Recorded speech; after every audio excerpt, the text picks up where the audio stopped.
Hi, I'm Dr. Ashley. And I'm Adrienne Leak. And we're here to talk about hair health. We know that hair is such an integral part of who we are, right? We love the shine, the bounce, the styles, nothing with frizz.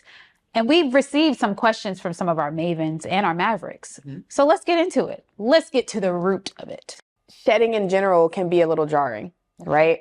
And so with women, especially because our crowns, are our beauty. And so we're really sensitive about that. And so I think it's important to remember that, one, we shouldn't panic, right? We should really just try to determine whether or not there are any external factors that may come into play.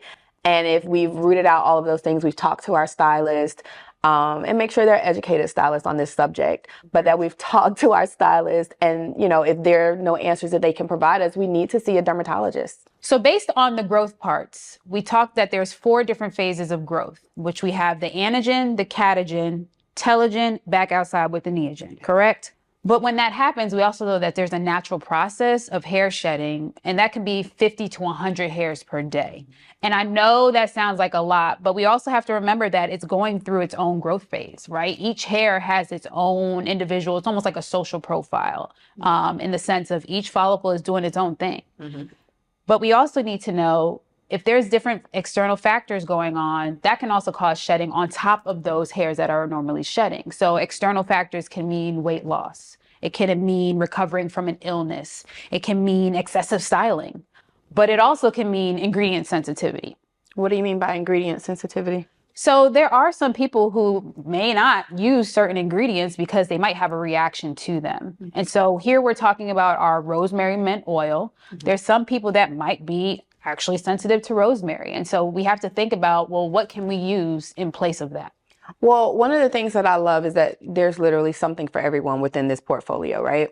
I know that our sea moss line is actually designed for anti-shedding. And the sea moss scalp and hair oil does not contain sensitive ingredients like rosemary. So we could definitely pivot to that if someone is experiencing any sensitivity. I also think about, is there somebody else that they can go talk to? Losing hair, as people would call it, or excessive shedding can be really scary because we're not accustomed to losing our hair, right? So I think it's important that if we've identified if there's any, regimen issues, you've talked to your stylist, you've identified if there's anything that you can change within your regimen, you've done everything that you can at home, then it's time to see a doctor, whether it be a medical doctor or a dermatologist. And I do know that sometimes it might be hard to find that dermatologist or that medical doctor. And so I do know that there are resources out there. People can go to the Black Derm Directory or even look at the Skin of Color Society to make sure that they're finding somebody who's right for them.